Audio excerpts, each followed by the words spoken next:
శ్రీమాత్రే నమః. ఉప్పుతో ఈ పరిహారం చేస్తే ఆ లక్ష్మీదేవి అనుగ్రహం మీపై ఉంటుంది. ప్రస్తుత కాలంలో మనిషి జీవితం డబ్బు మీద ఆధారపడి ఉంది. డబ్బు ఉంటేనే ఈ సమాజంలో విలువ ఉంటుంది. అందువల్ల ప్రతి ఒక్కరూ డబ్బు సంపాదించడానికి ఎంతో కష్టపడుతూ ఉంటారు. అయితే కొంతమంది ఎంత కష్టపడి పని చేసినా కూడా సంపాదించిన డబ్బు ఏదో ఒక రూపంలో ఖర్చయిపోతూ ఉంటుంది.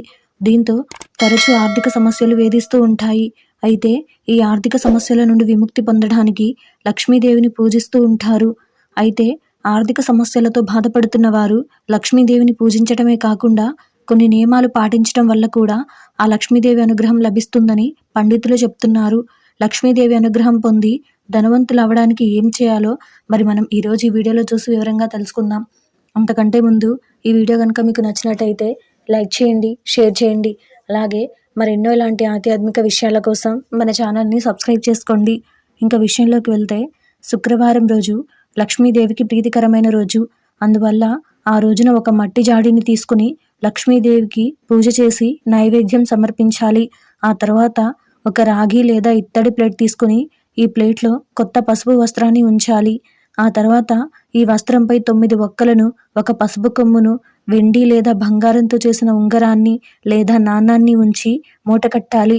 ఆ తర్వాత ఈ మూటను మట్టి జాడీ అడుగు భాగానే ఉంచి దానిపైన రాళ్ల ఉప్పును పోయాలి.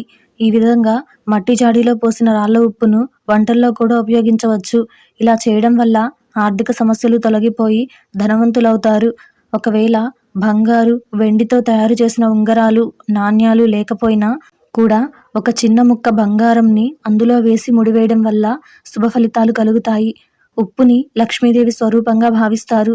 అందువల్ల ఉప్పుని ఎవరికీ దానం చేయకూడదని మన పెద్దలు చెబుతూ ఉంటారు. అలాగే సాయంత్రం వేళల్లో కూడా ఉప్పుని ఇంటి నుండి బయటకు తీసుకువెళ్ళకూడదు. ఇలా చేయడం వల్ల మనమే స్వయంగా లక్ష్మీదేవిని ఇంటి నుండి బయటకు పంపించినట్లు అవుతుంది. అలాగే ఉప్పుని ఎక్కడ పడితే అక్కడ పారేయడం వల్ల కూడా ఆర్థిక సమస్యలు తలెత్తుతాయి. ఎందుకంటే లక్ష్మీదేవి స్వరూపంగా భావించే ఉప్పుని విసిరేయడం వల్ల ఆ లక్ష్మీదేవి ఆగ్రహానికి గురి కావాల్సి వస్తుంది. అందువల్ల పొరపాటున కూడా ఉప్పుని ఎవరికైనా దానం చేయడం లేదా పారేయడం వంటి పనులు చేయకూడదు.